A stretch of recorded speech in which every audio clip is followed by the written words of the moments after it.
Hi again, everybody. Zach Attack is here with my TNA Impact Wrestling review for December 22nd, 2011. Second to last one of 2011. Overall, it's TNA, like I said before, it's hit or miss with them. It was kind of in the middle. We had a silly knockouts match, silly wild card match, okay street fight main event, couple segments here and there, but there was a okay Impact at best. Two matches for Genesis were made. I'll tell you about them and all of that in a moment. On with the start of the show with a little segment. What does TNA like to do best to start off? Blah, blah, blah, blah, blah. That's why Bobby Roode and Bully Ray came out blabbing and bragging about what they did last week to Jeff Hardy, with Bully Ray putting Jeff Hardy through a table with a powerbomb last week. Also, they're punching Sting a little bit.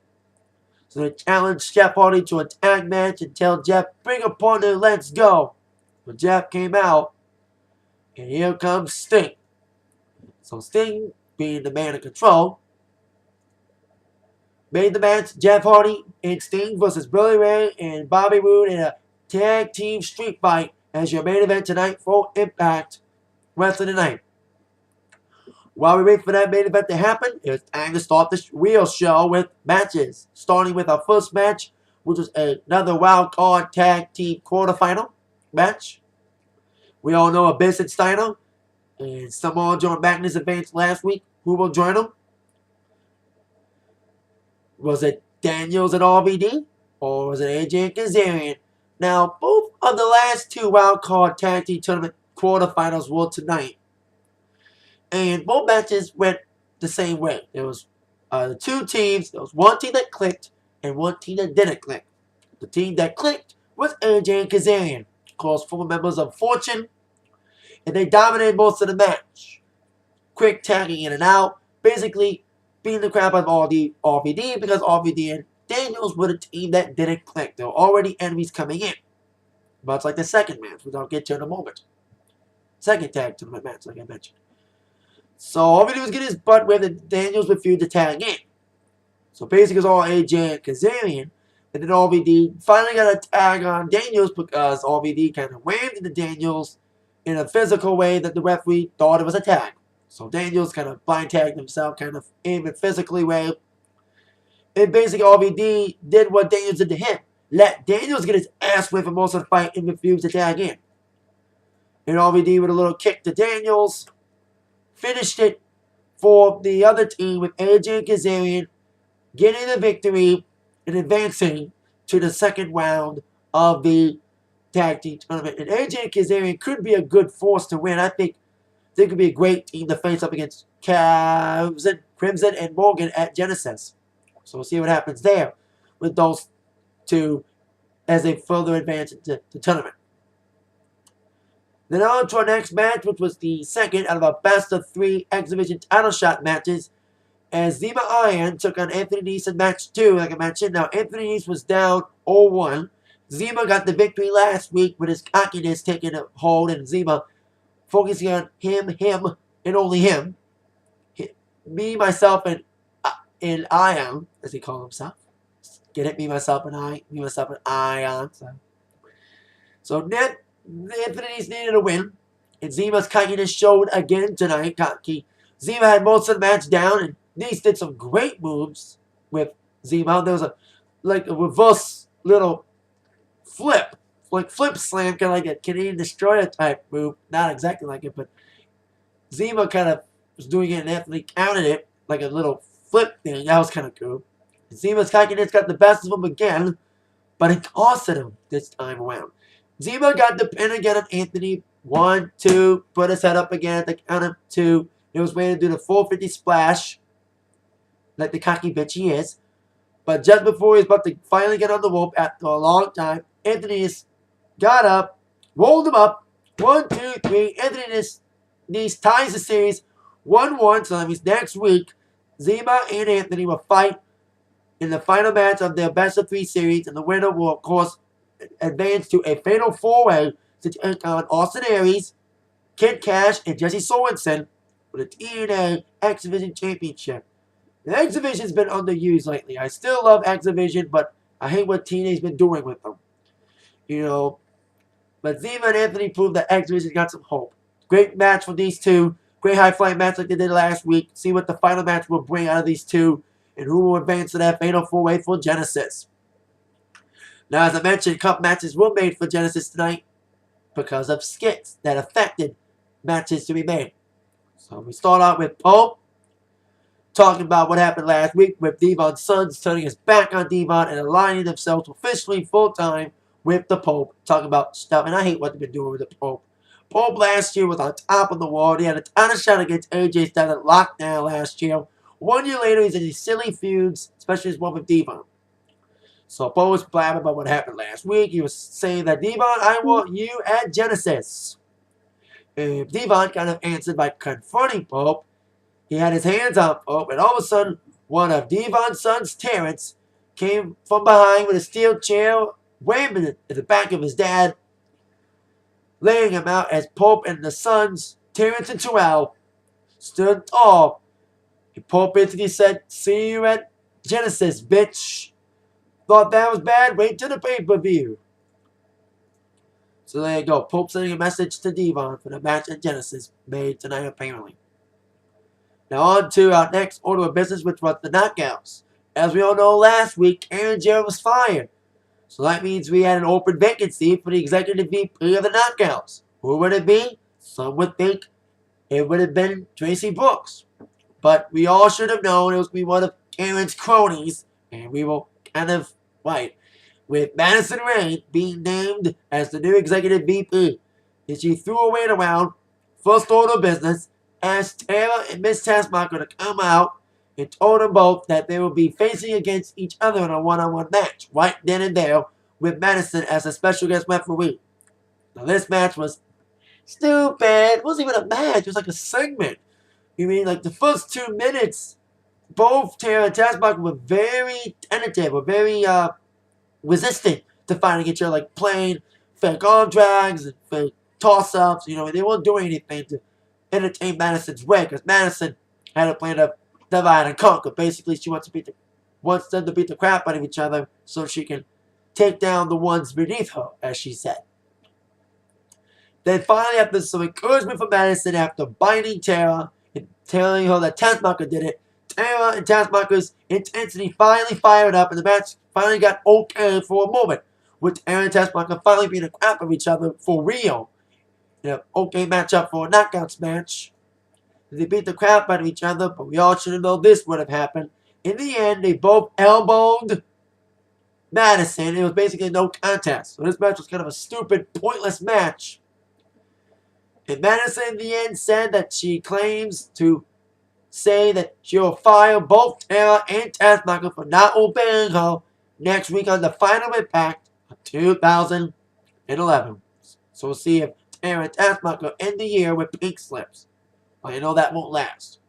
They'll probably get fired and come back, yada, yada, yada. So we'll see what happens with this situation. But this match was beyond pointless. It was probably worse than the Alicia Fox Beth Phoenix match on Wall. It was more stupid because of a stupid situation with partner versus partner being resistant. And it got good, but ended silly. Now on to our next segment. James Storm came coming out, talking about Kurt Angle. Last week, bitching and sting about James Storm wanting a rematch at Genesis and everything. And James Storm's like, Angle, I'm not scared of you. I want you right now. But Kurt Angle wasn't there. Kurt Angle was in Tennessee. Because Kurt Angle said last week he was going to go to James Storm's hometown of Tennessee, go to a local bar, and beat up anybody and anyone he wants. And that's what happened. Kurt Angle talked to James about beating people up. And later on in the show, we saw Kurt Angle again at the bar, beating the crap out of 6 random men in a bar. That was like interesting to see them. Like they probably like assigned 6 guys to get their butts whipped by Angle. And after beating them up a bit, Angle put each of the guys in chairs to get a James Storm-like super kick to each of them to end the night, sending a message to James. Basically, their match for Genesis has been signed as well because of the intensity from this segment tonight. On to our next match, which was the final match of the Wildcard Tag Team Tournament. And this was the wildest and silliest of them all. Shannon Moore and Adol Kia taking on Eric Young. And yes, I'm not kidding, ODB. Now, they went out to dinner before the fight. And like the last wildcard fight I told you about with AJ and Kaz being a team that clicked, and RVD and Daniels being the one that didn't click, Eric and ODB clicked way too much, kind of. And Anarchy and Shannon, with their rivalry, did not click at all. This was beyond silly. He went from a silly knockouts match to a silly, funny tag match with Eric Young being all crazy cuckoo like he always is, being a grab on Eric ear. Basically, ODB got in there, got slammed by Eric ear, and then low blowed him when the referee got distracted. 1, 2, 3, ODB and Eric Young advance. It was like comedy, like silly spots with Eric Young, Tangler, Hugh Hefner.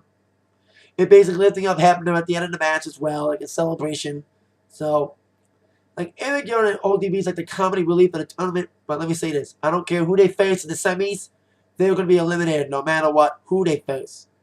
So, we have ODB and Eric, Abyss and Steiner, Samoa and Magnus, and AJ and Kaz advancing to the semifinals. So I'm guessing semifinals will take place next week, and the finals will take place on the Impact on January 5th, 3 days before Genesis. Of course, the winner of this tournament takes on Crimson and Matt Morgan for the titles at Genesis. And you thought this night would get any wilder with silly knockouts and a silly tag match? How about a wild street fight tag match? It was the main event time. Bully Ray and Bobby Roode took on Sting and Jeff Hardy in a street fight tag. It wasn't even a tag match. It was more like a fatal four-way because they were like beating each other up all over the arena. With Sting angling it up with Bully Ray mostly outside the ring for most of the match. Nailing with steel chairs and trash can lids and any weapon he can find. While Jeff Hardy tangled it most of the fight against Bobby Roode. It wasn't even a match. It was clear out a fight. Basically, all four guys beat the crap out of each other. And Sting and Hardy controlled most of the fight. Most of the first 10 minutes was all Sting and Hardy. Then Bully Ray and Bobby Roode took control for the last 5-10 minutes of the fight. Beat the crap out of Sting and Hardy, winning with any weapon they could find. And we all thought Sting and Hardy were done. Were toasted. So they were going to do a move on Hardy with a table again. Hardy got saved by Sting a little bit, but Hardy didn't get... He went through the table, but not much. So it ended with Sting and Hardy coming back alive, with Hardy doing a splash move off the top. And Sting brought up another table, put Bobby Roode on it, and Hardy did a splash on Bobby Roode through the table. 1, 2, 3. Jeff Hardy pins the TNA World Champion in the street fight tag match to end it back tonight with Jeff and Sting being victorious. Now, this was, like I said, nothing more than a fight. It wasn't even tag. It felt like a fatal four-way because Sting and Bully Ray were tackling it a little bit most of the fight, and Bobby was stuck with Jeff. There was some few double teaming by Bully and Bobby in the end, but still, it was a very violent and wild night of Impact, ended with a wild tag match. It was kind of like a wild Impact tonight. A silly knockouts fight, a silly wild card fight with ODB and Eric Young, and a wild, not silly, violent street fight tag match. It's like I said, nothing but a fight. It wasn't like a match. It was, like I said, a fight, pure on fight. There was no wrestling moves much. It was like more like punching, kicking, and hitting with weapons. It was like an okay street fight at best. So what do you guys thought about Impact tonight? Comment below on your thoughts on tonight's Impact about what happened with Sting and Hardy. Now get this, Sting and Hardy, as we all know, faced off at Victory Road 10 months ago, about 9-10 months ago, in probably the worst TNA main event of all time at Victory Road, with Hardy being too fucked up and Sting beating Hardy in 45 seconds. Because I was watching the match on internet stream when it wasn't blocked, and I was watching the match and I blinked for 10 seconds. I looked, I was like, Sting won? It's like a blink or miss match, that match with Sting and Hardy. 10 months later, here they are teaming up together and winning. So what do you guys think about Sting and Hardy teaming up tonight after what happened in Victory Road? Any other thoughts about TNA Impact tonight? Comment below. That is it for my review of Impact. See y'all later. Merry Christmas. Happy holidays to you. Happy Hanukkah. Whatever you celebrate, happy holidays to you. That might have been attacked by the review from Zach. Thank you very much. Ho ho ho to you. Impact was okay. TNA hit or miss. See y'all later. Ho ho ho, yeah.